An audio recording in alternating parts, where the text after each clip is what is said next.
วันนี้ก็มีเมนูมาแนะนำพี่น้องชั่วงูสิงพี่น้องไปทงให้ทงหน้าพุ่นแหละสบายพุ่นได้มากพอดีเลยคือปุ่มนี่ยังแน่เนาะเอาเบิ่งน้ำกันพี่น้องน้ำมันเขาจะขัวก่อนเนาะพี่น้อง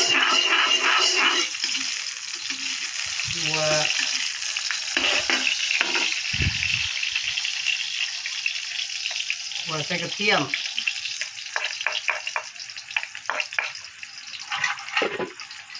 เฮ็ดคนใส่ประมาณ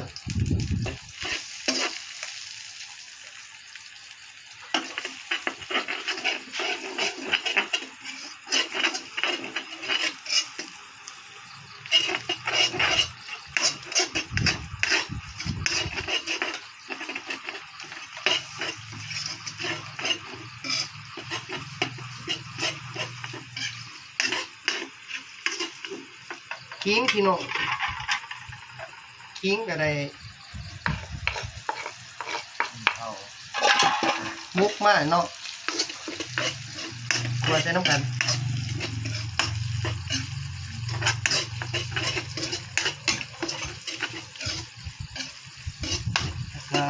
งูสิงพี่น้องที่เขาเลยต้มแล้วก็ฉีกไว้เนาะงูสิงเนี่ยพี่น้อง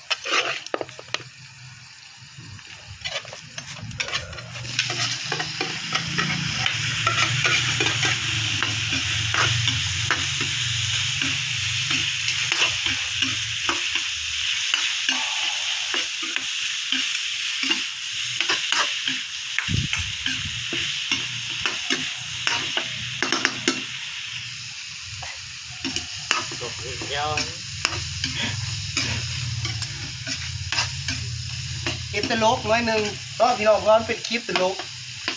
เบิ่งน้ำกัน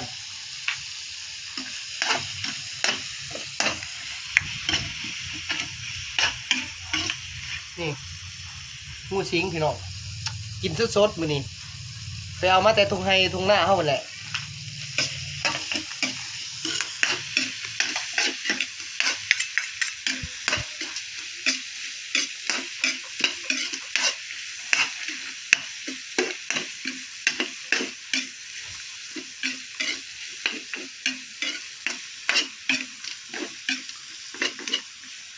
โอ้ยหอมหลายพี่น้องหอมกินกระเทียมนะคะกินขิงที่เฮามกมาเนาะ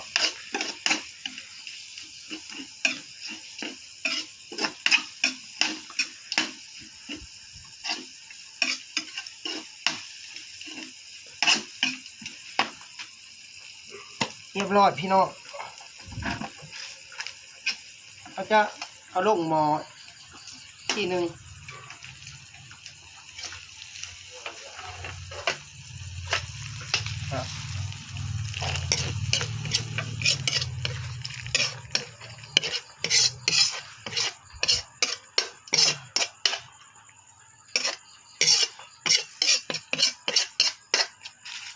นี่คือหม้อน้ำซุปเขาต้มไว้เนี่ยเนาะพี่น้องหอมหลายพี่น้องปิดไว้ก้อนบาทนี่แป๊บหนึ่งมา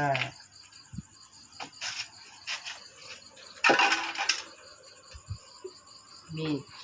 เดี๋ยวเตรียมผักหอมใหม่พี่น้องซอยหอมใหม่ก่อน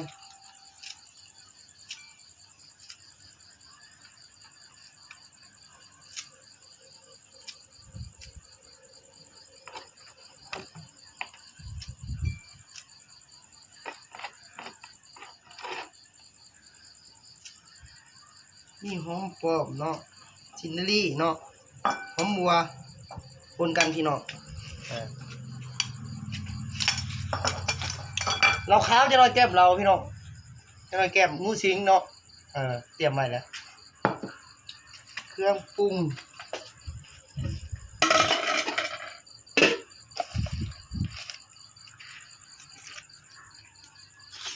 มีขนอ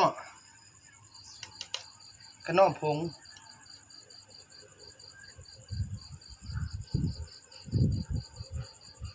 นอกผง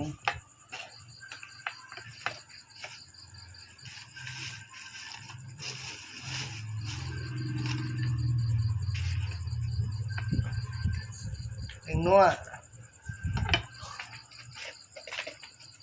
ข้าวคั่วเนาะพี่น้องข้าวคั่ว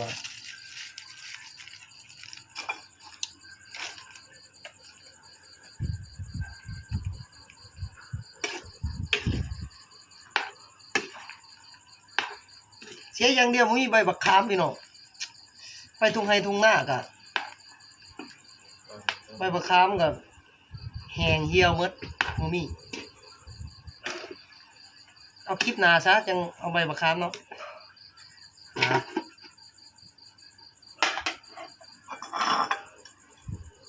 เดี๋ยวให้น้ำพดแป๊บนึง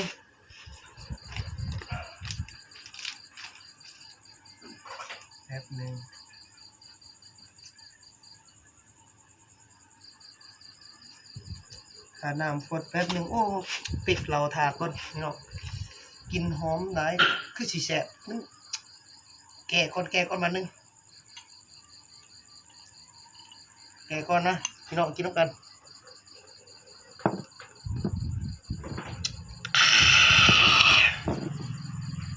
โอ้แสบหลายเรามงยากเสื้อเชียบโตพี่น้องแสบหลาย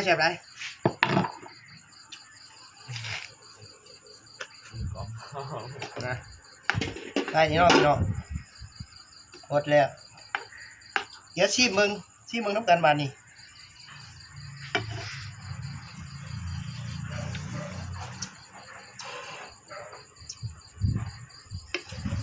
ยังขาดน้อยหนึ่ง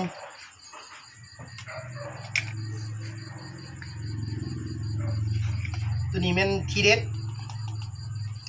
พี่น้องบ่บอกเนาะพี่น้องทีเด็ดสูตรเด็ดตัวนี้ปรุงแต่งมาก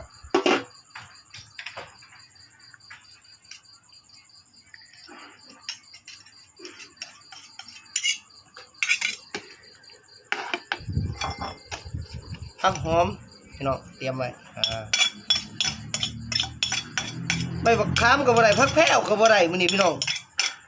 เอาผักหอมนี่ก็ได้คือกันแซ่บคือกันพี่น้องนี่พี่น้อง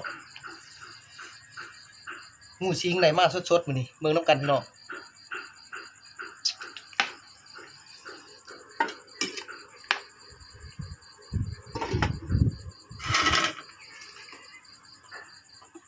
บ้านนี้ก็สุกเป็นทีเรียบร้อยแล้วพี่น้องสุกแล้วที่เบิ่งน้ำกันก่อนบ้านนี้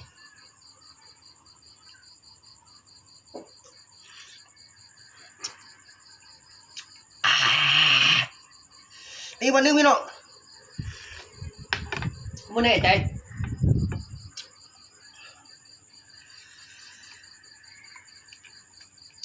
ได้แล้วพี่น้องมากินน้ำกันบานนี้มาเด้อกินน้ำกันก่อนบานนี้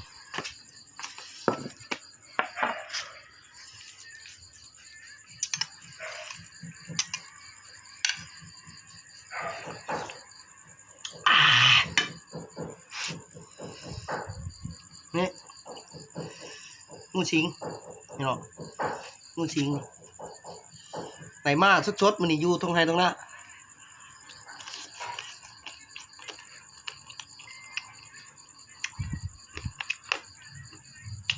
ใช่ไหมพี่น้อง